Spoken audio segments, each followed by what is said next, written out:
पहला क्वेश्चन देखिएगा, ये रहा आपके सामने। क्या पूछ रहा है, इनमें से कौन सी धातु का घनत्व सर्वाधिक होता है। आपको ये बताना है इनमें से कौन सी धातु का घनत्व सर्वाधिक होता है। ऑप्शन ए देखिएगा ऑस्मियम, ऑप्शन बी देखिएगा कॉपर, ऑप्शन सी देखिएगा एल्यूमिनियम और ऑप्शन डी देखिएगा मरकरी। तो आपको ध्यान रखना है कि इसका जो सही उत्तर है, ये सही उत्तर जाएगा भाई ऑस्मियम।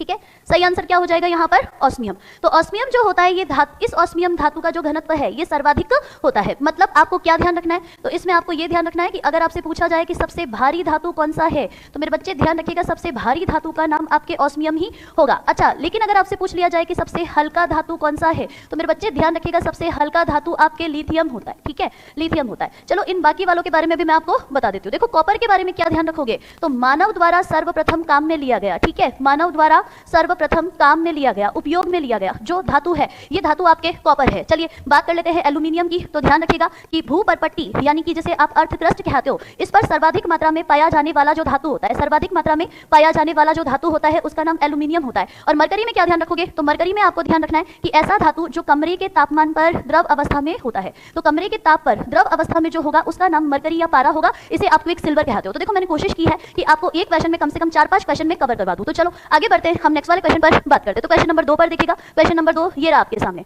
पृथ्वी की भूपर्पट्टी में सर्वाधिक मात्रा में उपस्थित उपधातु कौन सा होता है। ऑप्शन ए देखिएगा सिलिकॉन, ऑप्शन बी देखिएगा एंटीमनी, ऑप्शन सी देखिएगा टेलुरियम और ऑप्शन डी देखिएगा आर्सेनिक। तो सबसे पहले तो आपको ये ध्यान रखना है कि उपधातु किसको बोलते हैं। तो देखो बेटा, जो उपधातु होते हैं जिन्हें आप मेटलॉइड कहते हो, है ना, इनको आप क्या कहते हो, मेटलॉइड। क्या मतलब है, तो हम कहेंगे देखो मैम कुछ ऐसे तत्व होते हैं जिसमें धातु अधातु दोनों के गुण होते हैं। तो आपको ध्यान रखना है कि इसके अंदर धातु और अधातु दोनों के गुण हैं, दोनों के गुण विद्यमान है और दोनों के गुण विद्यमान है, तो सिंपल सी बात है ये उपधातु होगा। अच्छा, उपधातुओं की संख्या केवल 7 होती है और ये पी ब्लॉक में होते हैं, ये जरूर ध्यान रखना। ये कहाँ होते हैं, पी ब्लॉक के अंदर होते हैं और संख्या कितनी है, ओनली 7। अब ओनली 7 है तो मैम पेपर में कभी पूछ लिया तो हम कैसे याद करेंगे। तो देखो बोले सरजी ऐसे सब टीपो, क्या मतलब है इस बात का, इसका मतलब है भाई कि बोले सरजी ऐसे सब टीपो। ठीक है, क्या मतलब क्या है इसका, तो ये सब जितने भी 7 जने हैं, ये सातों के साथ कौन है आपके उपधातु। तो लिख दीजिएगा, एक का नाम है बोरोन, दूसरे का नाम है आपके सिलिकॉन, तीसरे का नाम है बेटा जर्मेनियम, जर्मेनियम, एएस से लिख दीजिएगा आर्सेनिक। ठीक है, आर्सेनिक। एसबी का मतलब होता है स्टेबिन, जो कि लैटिन भाषा का शब्द है। और ये किसका नाम है, तो ये एंटीमनी का नाम होता है। ध्यान रखना ये किसका नाम है, एंटीमनी का। अच्छा, एक नाम है यहाँ पर टीई से टेलुरियम, टेलुरियम, और लास्ट पीओ से हो जाएगा मेरे बच्चे पोलोनियम, पोलोनियम। ठीक है, ये 7 जने हैं जो आपके उपधातु के नाम से जाने जाते हैं। ये सातों के साथ कौन है, तो ये सातों के साथ आपके उपधातु है। चलो तो देखो क्वेश्चन आपसे क्या पूछा था कि पृथ्वी की भूपर्पट्टी में सर्वाधिक मात्रा में पाया जाने वाला उपधातु कौन सा है। तो इसका आंसर कर लीजिएगा, इसका आंसर हो जाएगा आपके सिलिकॉन। ठीक है, तो सिलिकॉन कर लीजिएगा। देखो पोलोनियम के बारे में एक चीज ध्यान रखना कि अगर आपसे पूछे ना कि पोलोनियम में मुझे क्या याद रखना है एग्जाम के हिसाब से, तो लिखिएगा ऐसा कोई तत्व जिसके सर्वाधिक समस्थानिक होते हैं वो आपके पोलोनियम ही होगा। तो इसके सर्वाधिक समस्थानिक होते हैं। ये प्रश्न बहुत अच्छा है, आपसे पेपर में पूछ सकते हैं। देखो कंप्यूटर आपने पढ़ा होगा, तो सिलिकॉन और जर्मेनियम है ना बेटा, ध्यान रखना, सिलिकॉन और साथ में कौन भाई, जर्मेनियम। ये दोनों उपधातुएं ऐसी उपधातु होती है जिनका इस्तेमाल आप कंप्यूटर के चिप बनाने में करते हो। तो कंप्यूटर के जो आईसी होते हैं, है ना, कंप्यूटर के जो चिप होते हैं, इंटीग्रेटेड सर्किट वाले जो चिप होते हैं, इनका निर्माण इन्हीं उपधातुओं के माध्यम से किया जाता है। चलो एक बात और ध्यान रखना, भूपर्पट्टी में अगर सर्वाधिक मात्रा में अधातु का पूछ लिया जाए या तत्व का पूछ लिया जाए कि ये बता दो तत्व कौन सा होगा, तो मेरे बच्चे ध्यान रखना इसका उत्तर आपके ऑक्सीजन जाएगा। ठीक है, तो मैंने कोशिश की कि एक साथ आपको सारे ही क्वेश्चंस बता दूं। चलो आगे बढ़ते हैं, हम नेक्स्ट वाले क्वेश्चन पर बात करते हैं। नेक्स्ट क्वेश्चन देखिएगा, ऊष्मा के उपयोग द्वारा धातुओं के निष्कर्षण की प्रक्रिया क्या कहलाती है। ऑप्शन ए देखिएगा हाइड्रो मेटलर्जी, ऑप्शन बी देखिएगा पायरो मेटलर्जी, ऑप्शन सी देखिएगा इलेक्ट्रो मेटलर्जी और ऑप्शन डी देखिएगा इनमें से कोई नहीं। तो सबसे पहले ध्यान रखना इसे आप पायरो मेटलर्जी कहते हो। ठीक है, क्या कहोगे भाई, पायरो मेटलर्जी कहते हो। क्यों, क्योंकि आपको ये पता होगा, ये आपने सुना होगा कि भट्टी का जो तापमान है इसको ज्ञात करने वाला जो मापी होता है उसे आप पायरोमीटर कहते हो। तो पायरो जो शब्द है, ये शब्द का मतलब ही है टेम्परेचर, तापमान। तो आपको ध्यान रखना है कि ऊष्मा के उपयोग द्वारा जब धातुओं का निष्कर्षण किया जाता है तो उसे आप पायरोमेटलर्जी कहते हो। जब जल के द्वारा किया जाए तो हाइड्रोमेटलर्जी, जब विद्युत के द्वारा किया जाए तो इसे आप इलेक्ट्रोमेटलर्जी के नाम से जानते हो। चलो आगे बढ़ते हैं, क्वेश्चन नंबर 4 पर चलते हैं। ये देखिएगा, भविष्य की धातु किसको कहा जाता है। ऑप्शन ए देखिएगा टंगस्टन, ऑप्शन बी देखिएगा लिथियम, ऑप्शन सी देखिएगा टाइटेनियम और ऑप्शन डी देखिएगा एल्यूमिनियम। तो सबसे पहले तो इसका जो सही उत्तर है, ये सही उत्तर लगा देना टाइटेनियम। तो मैम टाइटेनियम को हम क्या कहते हैं, भविष्य की धातु कहते हैं। तो लिख दीजिएगा भविष्य की धातु के नाम से टाइटेनियम को जाना जाता है। क्यों जाना जाता है, क्योंकि मैम टाइटेनियम जो होता है ये एल्यूमिनियम की तुलना में हल्का है, लेकिन एल्यूमिनियम की तुलना में मजबूत भी है। इसका मतलब जो वायुयान है, एयरक्राफ्ट है, और साथ में जो अंतरिक्ष यान है, इन अंतरिक्ष यानों के जो ढांचे होते हैं, ये ढांचे आप किससे बना सकते हो, टाइटेनियम से बना सकते हो। देखो एक प्रश्न आपको और बता देती हूँ, आपसे बोले कि भय का धातु कौन है, फियर मेटल कौन है, तो तुरंत बता देना भय का धातु होता है आपके प्लूटोनियम। क्यों? क्योंकि इसका इस्तेमाल हम करते हैं बॉम्ब बनाने में, इसीलिए इससे डरने की जरूरत है। अच्छा, अगर आपसे पूछे कि आशा की धातु कौन है ना, आशा की धातु कौन है, या फिर ऐसा धातु कौन है जिससे हमें आशा आशा आशा है, तो लिख दीजिएगा इसका सही आंसर यूरेनियम होता है। क्यों? क्योंकि यूरेनियम का इस्तेमाल करके हम करेंगे क्या, ऊर्जा बना सकते हैं, और ऊर्जा का इस्तेमाल बिजली बनाने के लिए हो सकता है। तो जल्दी जल्दी से कर दो भाई, इसका सही आंसर आपके टाइटेनियम जाएगा। देखो टंगस्टन में क्या ध्यान रखोगे, तो टंगस्टन में ध्यान रखना कि इसका गलनांक सर्वाधिक गलनांक होता है, तो ध्यान रख लीजिएगा इसका गलनांक सर्वाधिक गलनांक होता है। इसी कारण से इसका इस्तेमाल विद्युत बल्ब का फिलामेंट बनाने के लिए किया जाता है। ठीक है, तो विद्युत बल्ब का फिलामेंट अगर बनाना है, तो विद्युत बल्ब का जो तंतु है फिलामेंट बनाना है, तो टंगस्टन का इस्तेमाल होता है। चलो लिथियम के अंदर ध्यान रखना, ये सबसे हल्का धातु होता है, सबसे हल्का धातु होता है, और सबसे हल्का धातु है तो इसका इस्तेमाल कहाँ हो रहा है, तो आपको ध्यान रखना है कि इसे हम मोम में जमा कर रखते हैं, मोम में सुरक्षित रखते हैं, बहुत हल्का है। ठीक है, इसी कारण से। और दूसरा ध्यान रखना, इससे लिथियम आयन बैटरी बनते हैं, तो इससे बैटरी बनते हैं। इसके अलावा प्राकृतिक पेसमेकर की जगह पर जो कृत्रिम पेसमेकर लगाया जाता है, उसकी बैटरी भी इसी से बनती है। ठीक है, तो एक बच्चा कह रहा है कि मैम एक बात तो बताओ, आज आप इतना फास्ट क्यों पढ़ा रहे हो, तो मैं उनसे यही कहूंगी कि भाई एग्जाम आने वाला है कांस्टेबल वालों का, तो हमने ये कोशिश किया है कि आपको जल्दी जल्दी पढ़ाए, ज्यादा डाटा दे, ताकि आपका ज्यादा भला हो सके। अगर मैं धीरे धीरे बोलूंगी ना, तो क्वेश्चन यहाँ पर 25 है, हो नहीं पाएंगे, तो जितने ज्यादा क्वेश्चन आप करोगे ना, उतना ज्यादा आप फायदे में रहोगे। ठीक है, तो मेरे हिसाब से ये चीज समझ में आ गई होगी। अरे होम साइंस की क्लास कौन सी होती है भाई, पीहू चौधरी, पहले ये तो बताओ तुम, है होम साइंस की क्लास कौन सी है?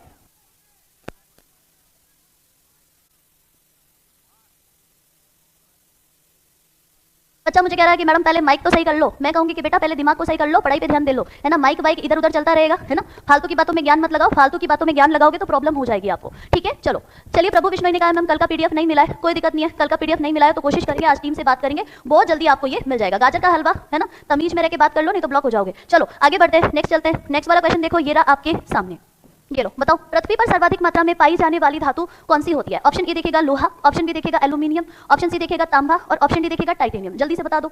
एक बच्चा कह रहा है कि मैडम आपकी आवाज आज सही नहीं आ रही है, तो उनसे मैं यही कहूंगी कि बड़े बड़े शहरों में छोटी छोटी बातें होती रहती है सनोरेटा। आज हमारा किसी कारण से स्टूडियो के अंदर क्लास हो नहीं पाया, कुछ टेक्निकल इशू आ गया, तो हमने कहा आप लोग वेट कर रहे होंगे, अब वेट करोगे तो आपकी क्लास से अरेंज करवा रहे हैं, इसी कारण से आवाज थोड़ी सी गूंज रही है। लेकिन चिंता मत करो, आवाज ही गूंज रही है, जब मैं आपको पढ़ाऊंगी और ये एग्जाम में जब आपके आएगा तो आपकी सक्सेस भी चारों तरफ गूंजने वाली है। ठीक है, जल्दी जल्दी से करो, इसका जवाब दे दो फटाफट से। देखो जल्दी जल्दी से बताओ, पोल नहीं लगाऊंगी भाई, ये क्लास आपकी इन्फॉर्मेटिव है, ठीक है, प्रैक्टिस नहीं है ये। चलो, तो पृथ्वी पर सर्वाधिक मात्रा में पाया जाने वाला धातु कौन सा होता है? एल्यूमिनियम होता है। ठीक है, लिख दीजिएगा, इसका सही आंसर क्या चला जाएगा? एल्यूमिनियम। चलो एक बात और लिख दीजिएगा, अगर आपसे पूछे कि ब्रह्मांड में सर्वाधिक कौन पाया जाता है, तो ब्रह्मांड में सर्वाधिक मात्रा में पाया जाने वाला जो तत्व है, एलिमेंट है, उसका नाम हाइड्रोजन होता है। लिख दीजिए, उसका नाम क्या है भाई? हाइड्रोजन होता है। ठीक है, अगर आपसे पूछ ले तो। ठीक, पृथ्वी पर सर्वाधिक मात्रा में कौन पाया जाता है? ऑक्सीजन। अच्छा, धातु कौन सा होता है? एल्यूमिनियम। उपधातु कौन सा होता है? सिलिकॉन होता है। ये सारी चीजें आपको ध्यान रखनी है। चलो अब कुछ एक चीजें यहाँ पर और बता देते हैं। देखो लोहा के बारे में एक आध चीज बता देते हैं। लोहा जिसे आप आयरन कहते हो, इस आयरन को बेटा अगर आपने हवा में खुला छोड़ दिया, और हवा में खुला छोड़ दिया तो क्या होगा? तो मैम ये जो आयरन है ना, ये आयरन क्या करेगा? ये नमी के साथ में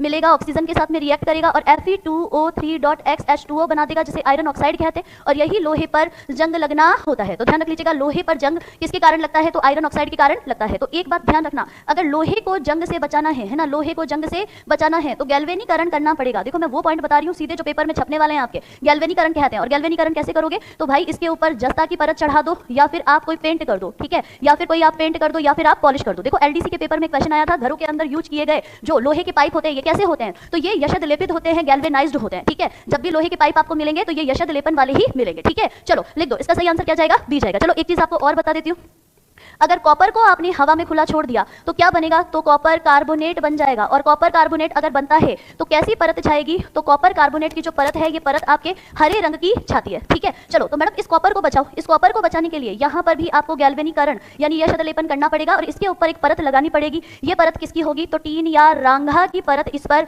चढ़ाई जाती है। ठीक है, मेरे हिसाब से ये चीज भी आपको समझ में आ गई होगी। चलो आगे बढ़ते हैं, नेक्स्ट वाले क्वेश्चन पर चलते हैं। देखो नेक्स्ट क्वेश्चन आपसे क्या पूछ रहा है, देखो क्या कारण है कि सोडियम और पोटेशियम को मिट्टी के तेल में डुबो करके रखा जाता है? ऑप्शन ए देखिएगा अत्यधिक अभिक्रियाशीलता, ऑप्शन बी देखिएगा निम्न विद्युत ऋणात्मकता, ऑप्शन सी देखिएगा इलेक्ट्रॉन ग्रहण करने की क्षमता, और ऑप्शन डी देखिएगा इनमें से कोई नहीं। तो सबसे पहले इसका आंसर कर लेना, इसका सही आंसर होगा आपके अत्यधिक अभिक्रियाशीलता। ऐसा क्यों हुआ? तो आपको ध्यान रखना है, ना सिर्फ सोडियम बल्कि पोटेशियम, इन दोनों को, है ना, इन दोनों को हम कैरोसिन में डुबो करके रखते हैं। कैरोसिन में डुबोकर क्यों रखा? कैरोसिन में डुबोकर इसलिए रखा है क्योंकि अगर इनको कैरोसिन में तुम नहीं रखोगे, हवा में खुला छोड़ दोगे तो ब्लास्ट हो जाएगा, ब्लास्ट, है ना, ब्लास्ट हो जाएगा। इसी कारण से इसे कैरोसिन में सुरक्षित रखा जाता है। कुछ पॉइंट और ध्यान रखना, ज्यादातर धातु आपके ठोस होते हैं, लेकिन कुछ आपकी नरम धातुएं भी होती है। और नरम धातु कौन कौन सी है? तो सोडियम है, पोटेशियम है और लिथियम है। और देखो विचित्र बात यह है कि इन तीनों को ही चाकू की सहायता से काट सकते हैं। तो चाकू की सहायता से, है ना, चाकू की सहायता से काटी जाने वाली धातु पेपर में पूछ ले तो बता देना सोडियम, पोटेशियम और लिथियम। ये आपको ध्यान रखना है, ठीक है, ये आपको कभी भी पेपर में पूछा जा सकता है। देखो एक चीज और बताती हूँ, मुझे याद आई बहुत सॉलिड वाली, तो जो सल्फर होता है बेटा, है ना, जो सल्फर होता है,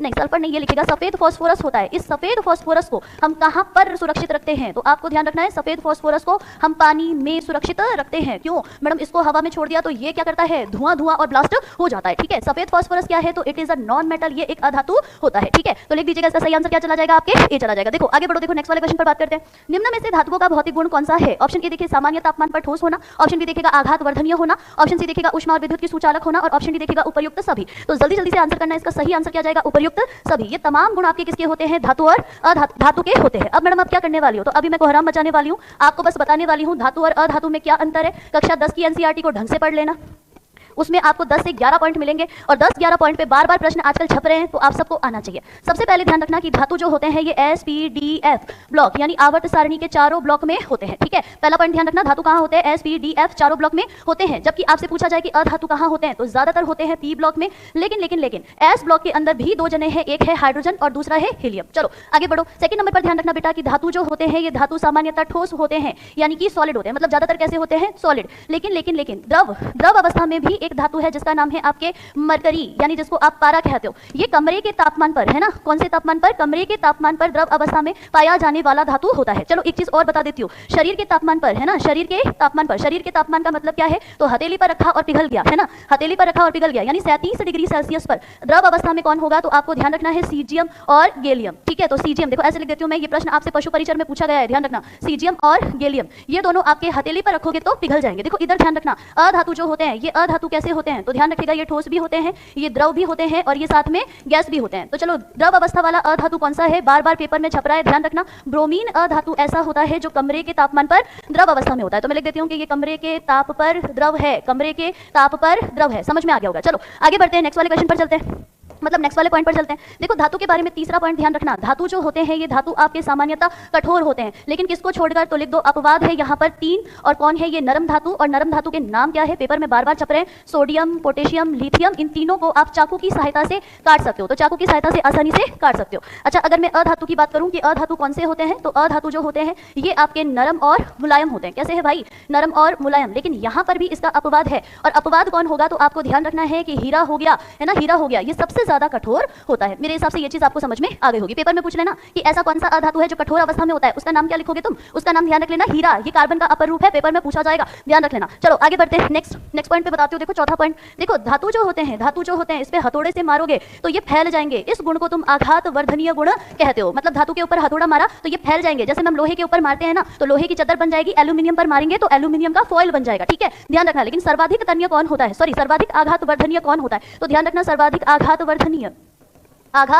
वर्धनीय कौन है, तो सोना है, लिख देना कौन है भाई, सोना है। देखो ये वो पॉइंट है जो बार बार पेपरों में छप रहे हैं, सॉलिड तरीके से ध्यान रख लेना। चलो अधातु जो होते हैं ये अधातु आघात वर्धनीय है, तो हम कहेंगे मैम ये आघात वर्धनीय नहीं होते, यानी अगर इसके ऊपर हथौड़ा मारा ना तो मैडम ये टूट जाएगा। तो तुमने एक गाना सुना है, ओए राजू प्यार ना करियो डरियो दिल टूट जाता है, वैसे ही अगर इसके ऊपर हथौड़े की मार की तो ये क्या कर जाएगा, आपके टूट जाएगा। चलो अगेन आगे बढ़ते हैं, पांचवें पॉइंट पर चलते हैं। तो पांचवें पॉइंट पर देखिएगा भाई कि पांचवा पॉइंट आपसे क्या पूछा जा रहा है, यानी मैं आपको क्या बताने वाली हूँ। तो देखो पांचवें पॉइंट पर लिखना, देखिए धातु जो होते हैं ये धातु के पास में तन्यता का गुण होता है। तन्यता का गुण का मतलब क्या है, इसके तार खींच सकते हो, तार, ठीक है, क्या खींच सकते हो, तार। तो इसमें आपको ध्यान रखना है कि अगर आपको कहीं से 1 ग्राम सोना मिल गया ना तो इसका 2 किलोमीटर लंबा वायर खींचा जा सकता है। ये एनसीईआरटी बोल रही है आपकी, 2 किलोमीटर लंबा क्या खींच सकते हो तुम, तार खींच सकते हो, ठीक है। तो पेपर में अगर पूछ लेना कि सर्वाधिक तन्य धातु कौन सी है तो तुरंत बता देना, इसका आंसर भी क्या होगा आपके भाई, सोना होगा, ठीक है। चलो आगे बढ़ते हैं, नेक्स्ट पर बात करते हैं। देखो अधातु की अगर मैं बात करूं कि अधातु का क्या मामला है, तो अधातु क्या तन्य होते हैं, तो हम कहेंगे मैम ये तन्य नहीं होते, इनके तार हम नहीं खींच सकते। चलो छठे नंबर पर ध्यान रखना, धातु जो होते हैं ये धातु आपके चमकीले होते हैं। कैसे होते हैं भाई साहब,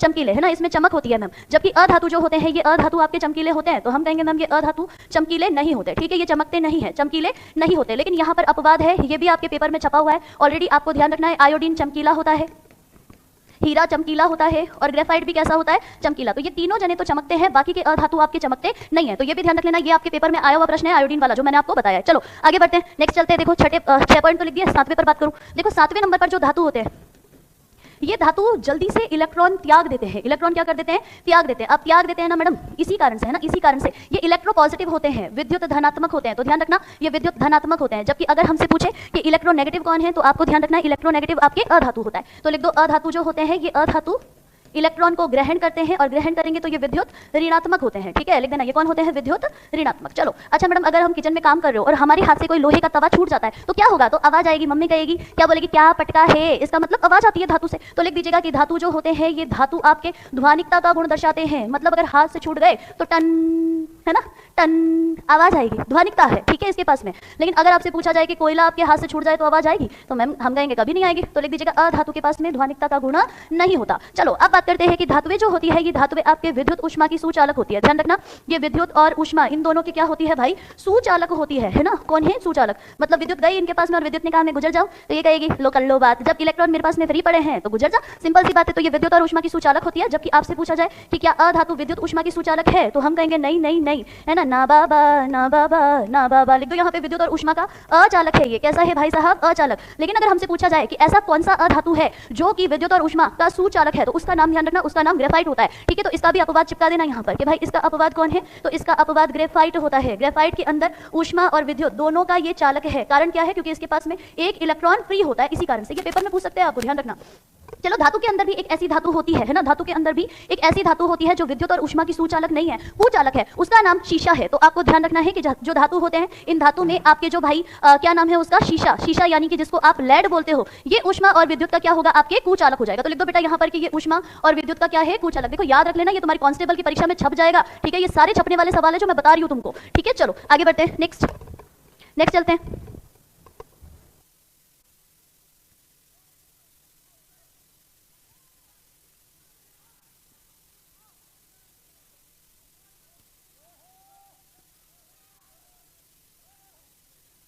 चलिए आगे बढ़ते हैं। नेक्स्ट चलते हैं भाई। अरे वाह, बहुत बढ़िया, 522 जने देख रहे हैं, बहुत अच्छे। तो भाई जब 522 जने देख रहे हैं तो ये यहाँ पर लाइक वालों की संख्या इतनी कम क्यों है? जल्दी जल्दी से वीडियो को लाइक कर दो। अच्छा, वीडियो को लाइक भी करना है और शेयर भी करके आना, क्योंकि इतनी दमदार क्लास आपको उत्कर्ष राजस्थान पे ही मिलने वाली है, और वो भी कब मिलेगी? 12 बजे। ठीक है, चलो देखो और बताती हूँ मैं आपको। नेक्स्ट क्या बता रही थी? रिदम तुड़वा दिया भाई। बच्चे तो क्या बोलूं मैं, बच्चे क्या ही कह सकते हैं। ठीक है, 10वें पॉइंट पर लिखेगा, 10वें पॉइंट पर लिखेगा। 10वें पॉइंट पर आपको क्या ध्यान रखना है? धातुओं के जो ऑक्साइड होते हैं ये क्षारीय प्रवृत्ति के होते हैं। तो जल्दी जल्दी से लिख देना कि भाई साहब धातु के जो ऑक्साइड है ना मैडम, ये ऑक्साइड कैसे होते हैं? तो ये ऑक्साइड हमारे क्षारीय प्रवृत्ति के होते हैं। कैसे होंगे? क्षारीय प्रवृत्ति के होते हैं। जबकि अगर हमसे पूछा जाए कि अधातुओं के ऑक्साइड कैसे होंगे, तो लिख देना कि अधातु के ऑक्साइड तो आपके अम्लीय प्रवृत्ति के होते हैं। लिख दो ऑक्साइड कैसे है यहाँ पर? तो अम्लीय प्रवृत्ति के होते हैं। जैसे कि अगर एग्जांपल पूछा जाए तो हम कह सकते हैं जैसे कार्बन डाइऑक्साइड, ये कैसा है? अम्लीय है। जैसे हमसे पूछ लिया जाए सल्फर डाइऑक्साइड, हम कहेंगे ये कैसा है? अम्लीय है। जबकि देखो उधर की तरफ देखो, उधर की तरफ देखना। जैसे कि मान लीजिए मैंने बोल दिया मैग्नीशियम ऑक्साइड, ये कैसा है? तो आपको ध्यान रखना है ये आपके क्षारीय है। चलो तो ये आपको समझ में आ गया होगा। चलो आगे बढ़ते हैं। नेक्स्ट लास्ट 11वां पॉइंट। तो आपको ध्यान रखना है कि धातु के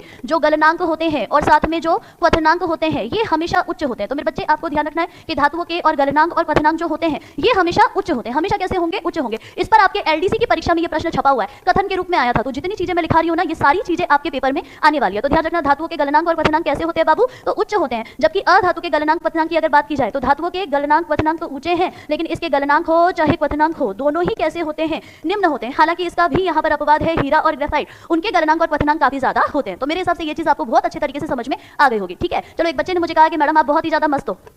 मैं कहूंगी कि देखो मैं मस्त हूँ नहीं हूँ ये मैं नहीं जानती, लेकिन मैं जो आपको पढ़ा रही हूँ ना ये बहुत मस्त है, पेपर के अंदर छपने वाला है। तो क्लास को बहुत ज्यादा सीरियसली आपको लेना है और देखते जाना है। ठीक है, एक बच्चा जो मुझे कह रहा है मैडम एक बार डांस करके दिखा दो, तो गजेंद्र शर्मा डांस करने का काम आप अभी कर लीजिए, मेरा काम तो यहाँ पर पढ़ाना है, मैं पढ़ाने आई हूँ। चलिए आगे बढ़ते हैं। नेक्स्ट चलते हैं। यहाँ तक समझ में आ गया? चलो आगे बढ़ते। देखो अब क्वेश्चन करवाऊंगी मैं आपको, तो कुछ इन्फॉर्मेशन चीजें तो मैंने आपको बता ही दी। यहाँ देखो अब इधर आओ। निम्न में से उस एकमात्र धातु का नाम बताओ जो जीवाणुरोधी होता है। आपको बताना है इनमें से ऐसा कौन सा धातु है जो जीवाणुरोधी होता है। ऑप्शन ए देखेगा सोडियम, ऑप्शन बी देखेगा एल्यूमिनियम, ऑप्शन सी देखेगा लोहा और ऑप्शन डी देखेगा तांबा। तो जब भी ये क्वेश्चन आपसे पूछा जाए तो तुरंत बता देना तांबा जो होता है ये तांबा आपके जीवाणु रोधी होता है। तो मैडम हमारे घर वाले हमारे बुजुर्ग है ना बहुत इंटेलिजेंट है, इसीलिए तांबे के कलश के अंदर पानी डाल करके पीते हैं। तो आपको ध्यान रखना है कि तांबा जीवाणु रोधी होता है और पानी के बैक्टीरिया को मार देगा, इसी कारण से हम तांबे के लोटे के अंदर पानी पीते हैं। तो तांबे के बारे में ये चीज ध्यान रखनी है आपको। चलो आगे बढ़ते हैं, हम नेक्स्ट वाले क्वेश्चन पर चलते हैं।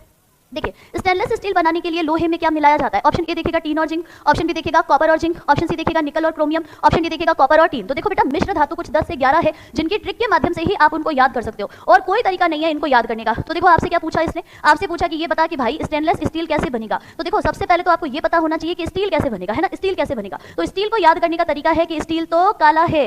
स्टील कैसा है भाई साहब? काला है। का पर हो जाता है कार्बन और ल पर हो जाता है लोहा। तो कार्बन और लोहा को अगर मिलाओगे तो कौन बन जाएगा? आपके स्टील। तो मैंने सोचा कि मेरी मम्मी को मैं एक गिफ्ट दे देती हूँ, तो मैंने क्या किया, मैंने अमेजोन से एक स्टील का गिलास मंगाया। अब वो काला था, तो मैंने सोचा यार ये काला आ गया तो अब एक क्रीम मंगा देती हूँ, क्रीम लगाऊंगी तो ये गोरा हो जाएगा। तो अब आपको पता है ना, कभी कभी किस्मत खराब होती है तो हाथी के ऊपर बैठ जाओ तो भी कुत्ता काट जाता है। तो मैंने जब क्रीम ऑर्डर किया तो क्रीम कैसा आया, तो भाई काली क्रीम निकली। कैसी क्रीम निकली, काली क्रीम निकली। तो मैं लिख दूं यहाँ पर, स्टेनलेस स्टील को याद करने का तरीका है काली क्रीम निकली। देखो मैं सीधा भी आंसर करा सकती हूँ, लेकिन ट्रिक के माध्यम से ज्यादा आसान होगा। का से हो जाएगा आपके कार्बन, है ना बेटा, ल से लिख दीजिएगा लोहा, इन दोनों को जोड़ा तो स्टील बन गया। क्रीम से लिख दीजिएगा क्रोमियम, और स्टील और निकली से लिख दीजिएगा यहाँ पर निकल। तो मेरे हिसाब से आपको समझ में आ गया होगा कि काली क्रीम निकली यानी कार्बन, साथ में आपके लोहा, साथ में आपके कौन क्रोमियम, और साथ में कौन आपके निकल, ये सब आपस में जुड़ेंगे तो आपके स्टेनलेस स्टील का निर्माण हो जाएगा। ठीक है, लिख दो। चलो आगे बढ़ते हैं, हम नेक्स्ट बात करते हैं। तो मैम उत्तर कहाँ है, तो ये देखो उत्तर यहाँ है। चलो आगे बढ़ते हैं, हम नेक्स्ट वाले क्वेश्चन पर बात करते हैं। देखिए, मानव द्वारा निर्मित प्रथम मिश्र धातु कौन सी है? ऑप्शन ए देखेगा गन मेटल, ऑप्शन बी देखेगा कांसा, ऑप्शन सी देखेगा क्रोम स्टील, ऑप्शन डी देखेगा नाइक्रोम। तो सबसे पहले इसका जो उत्तर है, ये उत्तर लगा देना तुम कांसा। तो देखो आपने है ना भारतीय इतिहास पढ़ा होगा, उसमें सिंधु घाटी सभ्यता पढ़ी होगी। अब सिंधु घाटी सभ्यता पढ़ी होगी तो मोहनजोदड़ो में आपने देखा होगा कि कांसे की एक नाचती हुई सी आपको युवती प्राप्त हुई है। इसका मतलब सिंधु घाटी सभ्यता के लोग कांसे का इस्तेमाल करते थे, और सिंधु घाटी सभ्यता तो बहुत ही पुरानी है, घनी पुरानी है। कितनी पुरानी है, घनी पुरानी है। तो सिंपल सी बात है, कांसा जो होता है ये कांसा आपके प्रथम मिश्र धातु होगा जिसका इस्तेमाल मानव द्वारा किया गया है। मानव द्वारा सबसे पहले काम में लिया गया धातु पूछे तो तांबा है, मिश्र धातु पूछे तो क्या कहोगे, कांसा। तो मैम कांसा को कैसे याद करूं, है मैम कांसा को कैसे याद करूं, तो लिखो यहाँ पर कि कांसा तो काटता है। ठीक है, क्या लिखोगे इसको, कांसा तो काटता है। अब देखो अभी बताती हूं मैं, का से हो जाएगा कांसा, ट से हो जाएगा बेटा यहाँ पर टीन, और ता से हो जाएगा यहाँ पर तांबा। इन दोनों चीजों को जोड़ोगे तो कौन बन जाएगा, कांसा। तो टीन और तांबा को जोड़ने से आपके कांसा का निर्माण होता है। अब देखो बाकी इनके बारे में भी थोड़ी जानकारी दे देती हूँ। गन मेटल, तो देखो अगर किसी के पास में गन होगी तो हाथ में लहरा के घूमेगा थोड़ी, जैकेट के अंदर क्या रखेगा, गन रखेगा। तो आपको ध्यान रखना है कि गन कहाँ है, तो जैकेट में गन है। जैकेट में क्या है भाई साहब, गन है। तो गन मेटल जो होता है वो कहाँ है, जैकेट में। ज से क्या लिखेंगे, तो ज से लिखेगा जिंक। ठीक है, क से क्या लिखेंगे, तो क से लिखेंगे कॉपर यानी कि तांबा। ट से क्या लिखेंगे, टीन। इन तीनों को जोड़ो तो कौन बन जाएगा, तुम्हारे गन मेटल बन जाएगा। मेरे हिसाब से ये भी चीज आपको समझ में आ गई होगी। चलो देखो नाइक्रोम के बारे में भी बता देती हूँ। यहाँ पर क्या लिखा हुआ है, नाइक्रोम। तो मैडम इससे ज्यादा सरल तो दुनिया में कुछ हो ही नहीं सकता, ये खुद ही कह रहा है। देखो न आई क्रोम, न से कौन है, तो न से हो जाएगा निकल। आई से कौन है, तो आई से हो जाएगा आयरन यानी कि लोहा। क्रो से कौन है, तो क्रोमियम, क्रोमियम। और म से कौन हो जाएगा, मैग्नीज। इन चारों को जोड़ो तो कौन बन जाएगा आपके नाइक्रोम। नाइक्रोम का इस्तेमाल कहाँ होता है, तो विद्युत हीटर की कुंडलित है ना, कुंडलित संरचना को बनाने के लिए नाइक्रोम का इस्तेमाल होता है। तो यहीं पर लिख देना कि नाइक्रोम का इस्तेमाल कहाँ होता है। तो देखो मैडम सर्दियों के अंदर हम हीटर तो बहुत ही चलाते हैं, और हीटर चलाएंगे तो इसका जो कुंडलित तार होता है, ये कुंडलित तार किससे बनता है, इसी से बनता है। मेरे हिसाब से ये चीज भी आपको बहुत अच्छे तरीके से समझ में आ गई होगी। देखो जाते जाते एक मिश्र धातु आपको और बता देती हूँ जो बार बार पेपर के अंदर पूछी जाती है, और बार बार अंदर पूछी जाती है। तो सीधी सी बात है कि वो क्या है, कौन सी मिश्र धातु है, तो उसका नाम है जर्मन सिल्वर। क्या नाम है भाई साहब, जर्मन सिल्वर। तो आपको इसको याद कैसे रखना है, आपको इसको याद रखना है कि नेताजी जर्मनी गए। तो लिख दो कि नेताजी कहाँ गए, तो लिखो यहाँ पर नेताजी जर्मनी गए। ठीक है, लिख दो यहाँ पे नेताजी कहाँ गए, जर्मनी। ना से क्या लिखेंगे, तो ना से लिखेगा निकल। ता से क्या लिखेंगे, तो ता से लिखेंगे हम यहाँ पर तांबा। जी से क्या लिखेंगे, तो जी से लिखेंगे हम जिंक। तीनों को आपस में जोड़ दो तो आपके जर्मन सिल्वर का निर्माण हो जाएगा। आपको ध्यान रखना है जर्मन सिल्वर में सिल्वर कितना है, चांदी कितनी है, तो हम कहेंगे 0 है ही नहीं मैम, है ही नहीं, बस इसका नाम ही क्या है, जर्मन सिल्वर है, लेकिन इसमें बिल्कुल भी चांदी नहीं है। ये चीजें आपसे बार बार पेपर में पूछी जाती है। एक नाम मुझे और याद आया, वो भी आपसे पेपर में पूछते हैं, जैसे कि उसका नाम क्या है, तो उसका नाम है आपके पीतल। तो पीतल को याद करने का तरीका क्या है, तो लिख दीजिएगा पिताजी। क्या नाम है इसका, पिताजी। पी फॉर हो जाएगा आपके पीतल, ता से लिख दीजिएगा, ता से हो जाएगा आपके तांबा, और जी से क्या हो जाएगा बेटा, जिंक। तो देखो कितना आसान हो जाता है ट्रिक के माध्यम से पढ़ना। अगर तुम ऐसे सीधा सीधा याद करने जाओ ना तो जिंदगी के अंदर आपको ये सब चीजें याद नहीं हो पाएगी। ठीक है, एक बच्चे ने बोला है मुझे कि मैडम मारवाड़ी बोल लो, तो ये घड़ी शब्द कहाँ का है, ये घड़ी शब्द कहाँ का है, जापान का थोड़ी है, यही का है। ठीक है, चलो चलते हैं आगे बढ़ते। अरे नेताजी को ईरान भेजने से काम नहीं चलेगा, वरना मैं ईरान भेज देती। ठीक है, चलिए पायलट सरकार धन्यवाद, थैंक यू सो मच। चलो और भी बता देती हूँ, देखो और भी बता देती हूँ। वो बच्चे जो कांस्टेबल की परीक्षा की तैयारी कर रहे हैं उनके तो छपने ही है प्रश्न। ठीक है, तो पीतल लिख दिया। अब पीतल के अलावा क्या ध्यान रखना है, तो देखो वो भी बता देती हूँ मैं आपको, जिसका नाम है बेल मेटल। देखो मैम बेल मेटल कैसे बनता है, तो लिख दो तांबे की घंटी टन टन बजती। जल्दी से लिखो कि तांबे की घंटी जो होती है ये कैसे बजती, तो टन टन बजती। चलो तांबे की घंटी टन टन बजती। तो ता से लिख दीजिएगा यहाँ पर तांबा, घंटी से आपके कौन हो जाएगा, बेल मेटल, और टन से कौन हो जाएगा, टीन। तो तांबा और टीन इन दोनों चीजों को जोड़ोगे तो कौन बन जाएगा, आपके बेल मेटल बन जाएगा। तो मेरे हिसाब से ये चीज भी आपको समझ में आ गई होगी। अच्छा एक चीज और बची है, बस वो भी करा देती हूँ, जो मुझे लगता है कि आपसे पूछ सकते हैं। शोल्डर या जैसे आप टाका कहते हो, तो अब टाका कैसे लगाते हैं मैम, किसी आदमी के पेट पर चोट लगी तो इस आदमी को लेटाना पड़ेगा, फिर टाका लगाना पड़ेगा। तो सिंपल सी बातें लिख दो यहाँ पर, लेटा कर टाका लगा, लेटा कर टाका लगा। तो सिंपल सी बात है भाई कि टाका जो है इसको आप शोल्डर कहते हो। ल से लिख दीजिएगा लेड, और ट से लिख दीजिएगा टीन। दोनों को जोड़ोगे तो आपके टाका यानी शोल्डर बन जाएगा। और शोल्डर का मतलब क्या होता है, तो शोल्डर का मतलब होता है धातुओं को जोड़ने वाला। तो धातुओं को जोड़ने के लिए हमें टाका लगाना पड़ता है ना। और आपको ध्यान रखना ये कैसे लगता है, तो लेटा कर टाका लगा। कैसा लगा, लेटा कर टाका लगा। तो मेरे हिसाब से ये सारी चीजें आपको समझ में आ गई होगी। ठीक है, चलो अब देखो भाई क्या बोलूँ मैं, कुछ भी नहीं कह सकती मैं। एक बच्चा है जिसका नाम तो मुझे दिखाई नहीं दिया, लेकिन उसने बहुत बड़ा ज्ञान दिया है मुझे, है ना, कि मैम आप रटवाती बहुत हो। अमन शाह नाम है इस बच्चे का। मैम आप रटवाती बहुत हो, शायद इसीलिए आप आरएएस के अंदर रह गई हो, है ना, आप आरएएस के अंदर रह गई हो। तो बेटा आप लोग तो यहाँ पे कांस्टेबल के पेपर की तैयारी कर रहे हो, ठीक है, आरएएस का पेपर कभी देख के देख लेना, ठीक है, प्री और मेंस निकाल लो ना, उसके बाद में बात करना। मैडम ने तो इंटरव्यू तक दे रखे हैं ना, मैडम से क्या बात कर पाओगे तुम, नहीं कर पाओगे। अच्छा यूपीएससी का कभी आईएएस का नाम सुना है क्या, उसका प्री निकाल के बता देना, मैं मान लूंगी, ठीक है। फालतू की बातें तो करो मत, पढ़ाई करनी है तो पढ़ाई पे ध्यान दो, पढ़ना नहीं है तो डस्टबिन रेडी है, जाओ और वहां पर जाकर के बैठ जाओ, क्योंकि कचरा लोगों की हमारी क्लास में जरूरत नहीं है। ये क्लास हम केवल उन बच्चों के लिए लेके आए हैं जो किसी कोने में बैठ करके तैयारी कर रहा होगा इस उम्मीद में कि उसका सिलेक्शन होने वाला है, ठीक है। तो डेढ़ होशियारी लगाओगे तो कुछ नहीं मिलेगा, है ना। प्यार मोहब्बत के साथ में, साथ ही साथ पूरी ईमानदारी के साथ में मेहनत करोगे तो बहुत आगे जाओगे, ठीक है। चलो अब मैंने क्या किया, मैंने क्या नहीं किया उसको तुम छोड़ो, तुम 9 की 13 कर लेना, है ना। अभी थोड़े दिनों में एग्जाम होने वाला है, तो मुझे बता देना तुम्हारा सिलेक्शन कहाँ हो रहा है। फालतू की बातें करनी है, हम पढ़ा रहे हैं यहाँ पर आपको मिश्र धातु, ये चल रहे हैं कहीं पर भी, पढ़ लो भाई। प्यार मोहब्बत धोखा है, पढ़ाई कर लो, यही मौका है, ध्यान रखना। प्यार मोहब्बत धोखा है, पढ़ाई कर लो, यही मौका है, वरना आपको कुछ नहीं मिलने वाला है। कौन कैसा पढ़ा रहा है, कौन कैसा नहीं पढ़ा रहा है, फालतू की बातें हो रही है। सही है भाई अनन्या चौधरी, सभी विद्यार्थियों को यही करना चाहिए। चलो आगे बढ़ो, फालतू की बातें इधर उधर की पंचायती करनी है गोरी, पढ़ने पर ध्यान दो, क्लास को बर्बाद कर रहे, इसीलिए तुम्हारे कमेंट नहीं देखती मैं।